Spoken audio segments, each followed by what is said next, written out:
प्यारे बच्चों, आप जानते हैं कि हमारी जो पृथ्वी है वो लगातार गति करती रहती है और धरती का आकार बदलता रहता है। तो क्या आप जानते हैं कि धरती का आकार कैसे बदलता है? तो आज की वीडियो में हम प्रश्न उत्तर के माध्यम से इन सारे जो है टॉपिक को बहुत अच्छे तरीके से समझने वाले हैं। तो प्यारे बच्चों, आज हम करने वाले हैं new NCERT book class 9 social science के चैप्टर नंबर जो है 2 है, पृथ्वी की सतह का निर्माण। तो इस चैप्टर के हम महत्वपूर्ण प्रश्न और उसके उत्तर को देखेंगे जो एग्जाम के दृष्टिकोण से बहुत ही महत्वपूर्ण है।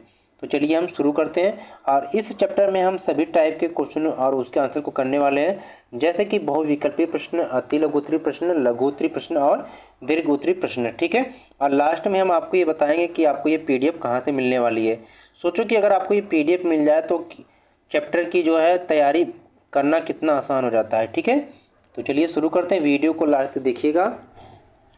सबसे पहले हम बहुविकल्पी क्वेश्चन के फास्ट रिवीजन करते हैं। ठीक है। क्वेश्चन फर्स्ट है कि पृथ्वी की सतह को आकार देने वाली शक्तियाँ मुख्यतः कितने प्रकार की होती हैं? तो इसका आंसर हो जाएगा 2। ठीक है। यानी कि पृथ्वी की सतह का आकार देने वाली जो शक्तियाँ होती हैं 2 होती हैं, एक अंतर्जनित बल और एक बाह्यजनित। ठीक है। चलिए चलते हैं अगले क्वेश्चन की तरफ।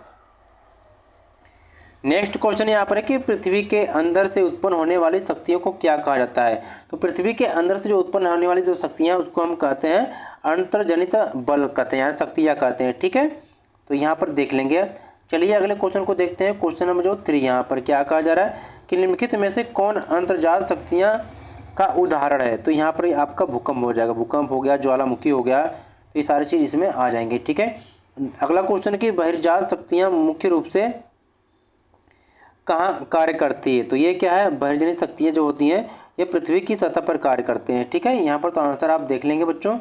चलिए अगले क्वेश्चन की तरफ देखते हैं। क्वेश्चन नंबर जो 5 है, क्या कहा जा रहा है कि निम्न में से कौन बहिर्जात प्रक्रियाएं हैं, यानी इनमें से आपको बताना है। तो ये आपके अपक्षय हो जाएगा। ठीक है, ऑप्शन सी।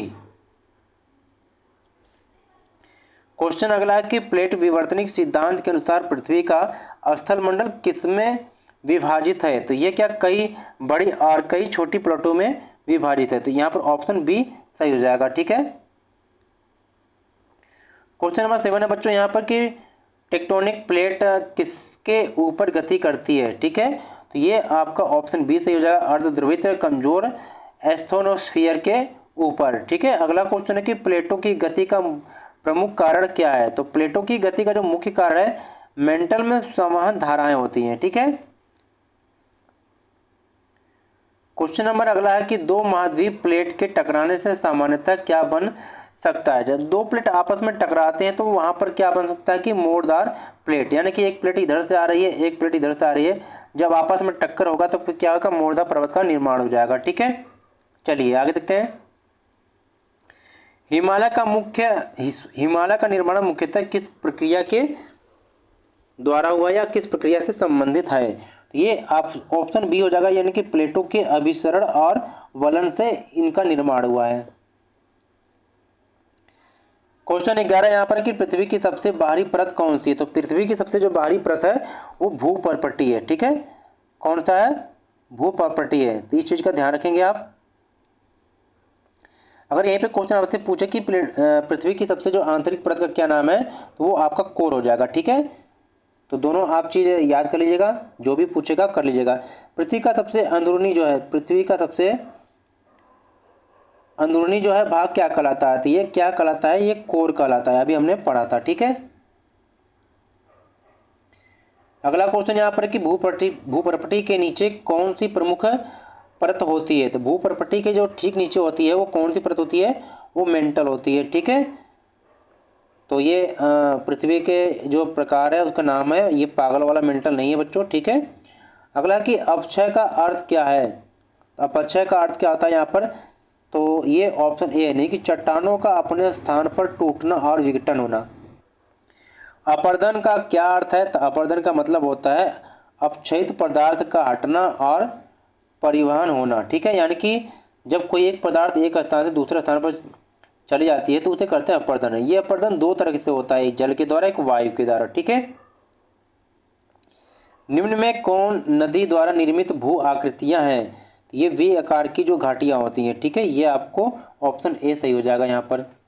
चलिए 17 नंबर के क्वेश्चन यहाँ पर देखेंगे हम, नदी के निक्षेपण से निम्न में से क्या बन सकता है, तो ये डेल्टा बन जाता है। ठीक है, यानी इन सारे जो क्वेश्चन को आप कर लेंगे तो आपके एग्जाम में कोई भी क्वेश्चन छूटेगा नहीं।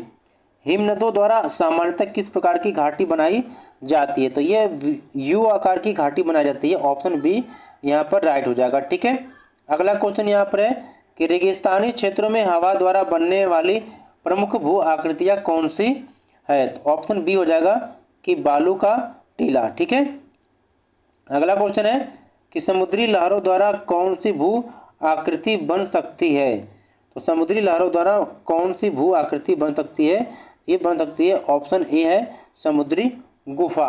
ठीक है, चलिए आगे देखते हैं। अगला क्वेश्चन यहाँ पर है कि भूमिगत जल मुख्य रूप से किस प्रकार की भू आकृतियों के निर्माण में महत्वपूर्ण है, तो ये ऑप्शन ए है कार्स्ट भू आकृतियाँ। 22 क्वेश्चन है कि भूकंप का संबंध मुख्यतः किससे है, तो ये प्लेटों की गति से संबंधित है। ठीक है, अगला क्वेश्चन यहाँ पर है कि पृथ्वी के अंदर की गर्मी किस प्रकार की शक्तियों को ऊर्जा प्रदान करती है, तो ये अंतर्जात शक्तियों को। ठीक है, अगला क्वेश्चन यहाँ पर है कि दो प्लेटों के एक दूसरे से दूर जाने वाली सीमा को क्या कहा जाता है, तो उसे हम कहते हैं अपसारी। ठीक है, अगर ये प्लेट पास पास में अगर आती है तो इसे हम क्या कहते हैं, इसे अभिसारी कहते हैं। ठीक है, आगे हम देखेंगे सारे क्वेश्चन को। दो प्लेटों के एक दूसरे की ओर बढ़ने वाली सीमा को क्या कहते हैं, तो इसे कहते हैं अभिसारी सीमा कहते हैं। प्लेटों की गति से निम्न में से कौन सी घटना हो सकती है, तो भूकंप भी आ सकता है, ज्वालामुखी हो सकता है, पर्वत का निर्माण हो सकता है, तो यहाँ पर उपयुक्त सभी हो जाएगा। ठीक है,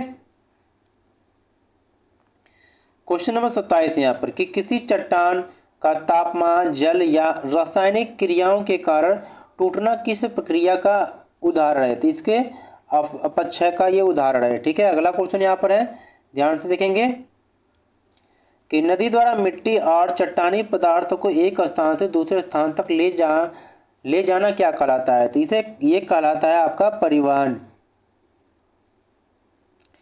अगला क्वेश्चन यहाँ पर ध्यान से देखेंगे आप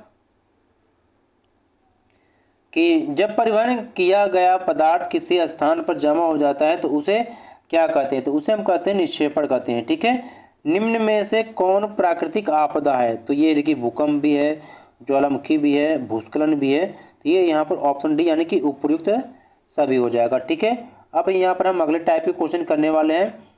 ये सारे के सारे जो क्वेश्चन आपके एग्जाम के दृष्टिकोण से बहुत ही महत्वपूर्ण है। ठीक है, चलिए भाग 2 अब अति लघुत्तरी प्रश्न को हम करने वाले हैं, यानी कि एक एक लाइन के क्वेश्चन है या एक नंबर वाले। पृथ्वी की सतह को आकार देने वाली दो प्रमुख शक्तियाँ कौन सी है, आंतरिक और बाह्य शक्तियाँ। अंतर्जात शक्तियाँ कहाँ से उत्पन्न होती है, पृथ्वी के अंदर से है। बहिर्जनित शक्तियाँ क्या है, मुख्यतः पृथ्वी की सतह पर ये उत्पन्न होती हैं। ठीक है, आगे देखते हैं कि प्लेट विवर्तनी का सिद्धांत क्या है, तो यह सिद्धांत बताता है कि पृथ्वी का स्थलमंडल अनेक बड़ी और छोटी टेक्टोनिक प्लेटों से यानी में विभाजित है, जो धीरे धीरे क्या है गति करती है। ठीक है, आगे क्या है, टेक्टोनिक प्लेटों की गति का मुख्य कारण क्या है, तो मेंटल के अंदर जो उत्पन्न संवहन धाराएं और पृथ्वी की आंतरिक ऊष्मा। पृथ्वी की 3 प्रमुख आंतरिक परतें कौन सी है, भूपर्पटी, मेंटल और कोर।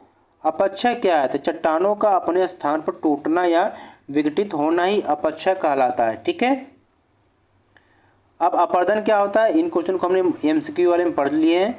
तो ये अपक्षयित पदार्थ का प्राकृतिक एजेंटों द्वारा हटाया और परिवहन किया जाना अपरदन कहलाता है।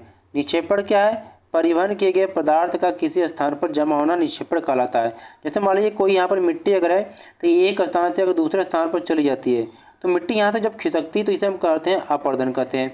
ये हवा के द्वारा होता है, जल के द्वारा, लेकिन वो मिट्टी जहाँ पर इकट्ठित होती है ना उसे निक्षेपण कहते हैं। ठीक है, अगला क्वेश्चन है कि नदी किस प्रकार की घाटी बनाती है, तो जो नदी होती है वी आकार की घाटी बनाती है। ठीक है, और यहाँ पर जो हिमनद है ये किस प्रकार की घाटी बनाते हैं, ये यू आकार की।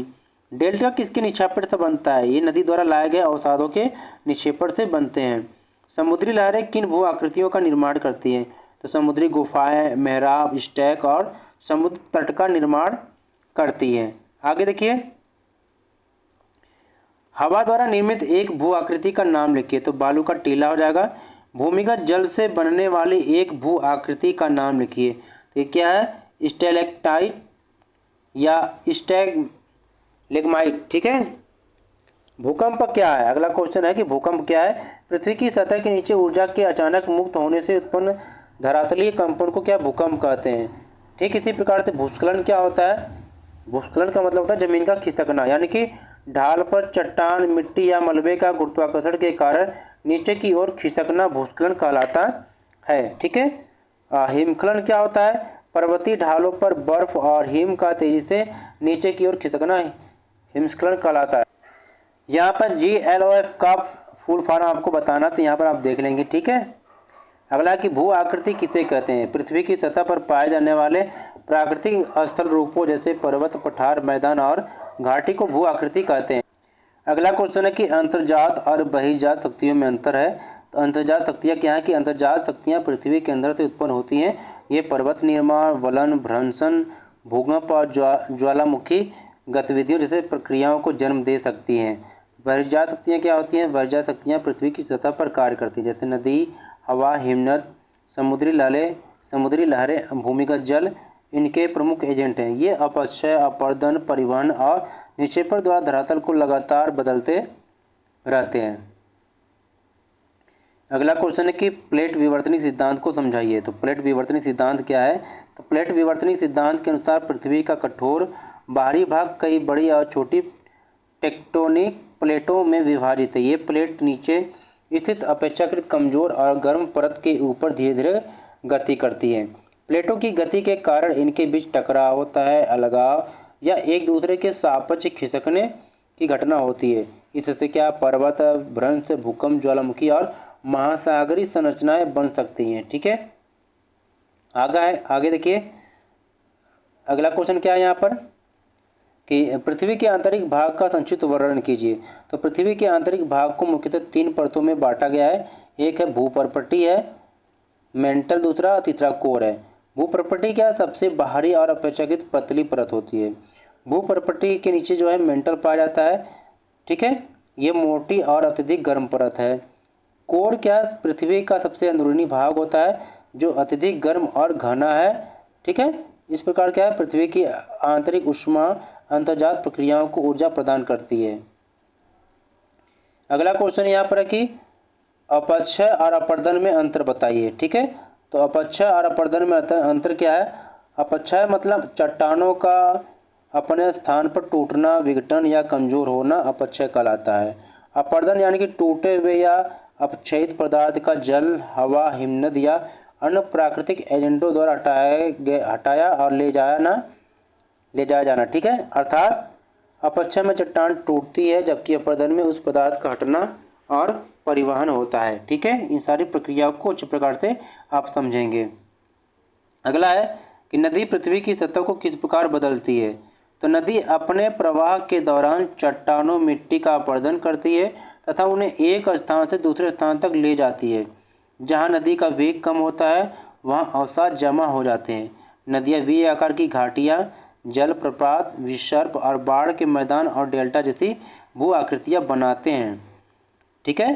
हिमनद पृथ्वी की सतह को किस प्रकार प्रभावित करते हैं। तो उत्तर है तो हिमनद धीरे धीरे ढाल की ओर गति करते हुए चट्टानों और मिट्टी का अपरदन करते हैं। इससे यू आकार की घाटियाँ, सर्क, हैंगिंग वैली और मोरेन जैसी भू आकृतियाँ बन सकती हैं। ठीक है। आगे देखिए समुद्री लहरों द्वारा कौन कौन सी भू आकृतियाँ बनाई जाती हैं। समुद्री लहरें तटों का अपरदन करती हैं। इनके कारण समुद्री चट्टानें, गुफाएं, मेहराब और स्टैक बन सकते हैं। जहाँ निक्षेपण अधिक होता है वहाँ समुद्र तट जैसी भू आकृतियाँ विकसित हो सकती हैं। अगला क्वेश्चन है कि हवा द्वारा निर्मित भू आकृतियों को समझाइए। तो हवा विशेषकर शुष्क और अर्ध शुष्क क्षेत्रों में चट्टानों और मिट्टी का अपरदन तथा परिवहन करती है। हवा द्वारा लाए गए रेत के कण जमा होकर बालू के टीले बना सकते हैं। तेज हवा चट्टानों को घिसकर विभिन्न आकृतियां भी बना सकती है। तो अगला क्वेश्चन यहाँ पर देखेंगे कि प्राकृतिक आपदाओं को समझना क्यों आवश्यक है। भूकंप, भूस्खलन, हिमस्खलन और घटनाएं अचानक बड़े पैमाने पर नुकसान पहुंचा सकती है। इनके कारणों और जोखिम वाले क्षेत्रों की जानकारी होने से पूर्व चेतावनी, सुरक्षित निर्माण, आपदा प्रबंधन और बचाव की बेहतर तैयारी की जा सकती है। अगला क्वेश्चन यहाँ पर है कि GLOF क्या है, यह खतरनाक क्यों है। ठीक है, तो इसका अर्थ आप देखेंगे, जब हिमनदी झील का पानी अचानक बाहर निकलता है तो तेज गति से बाढ़ आ सकती है। यह निचले क्षेत्रों में जान माल, सड़क, पुल, भवन और कृषि भूमि को नुकसान पहुंचा सकती है। इसलिए हिमनदी झीलों की निगरानी और पूर्व चेतावनी व्यवस्था महत्वपूर्ण है। अब हम यहाँ पर क्या दीर्घोत्तरी प्रश्न को करने वाले हैं, जो 5 नंबर वाले हैं। ठीक है, चलिए देखते हैं। पृथ्वी की सतह को आकार देने वाले विभिन्न शक्तियों का विस्तार से वर्णन कीजिए। ठीक है, तो 2 होती हैं। पृथ्वी की सतह स्थिर नहीं है, इसे लगातार 2 प्रकार की शक्तियां आकार देती रहती हैं। पहला अंतर्जात शक्तियां, दूसरा बहिर्जात। तो अंतर्जात शक्तियों को आप देख लेंगे, अभी हमने पढ़ा था। ठीक है, वेरी शॉर्ट वाले में, तो ये आप देख लेंगे यहाँ तक। ठीक है, कि ये पृथ्वी के अंदर से उत्पन्न होती हैं। पृथ्वी के आंतरिक ऊष्मा इनके लिए ऊर्जा का प्रमुख स्रोत है। इनके कारण प्लेटों की गति, वलन, भ्रंशन, भूकंप, ज्वालामुखी गतिविधियां और इन प्रक्रियाओं से पर्वत, घाटियां, इन सभी आकृतियों का निर्माण होता है।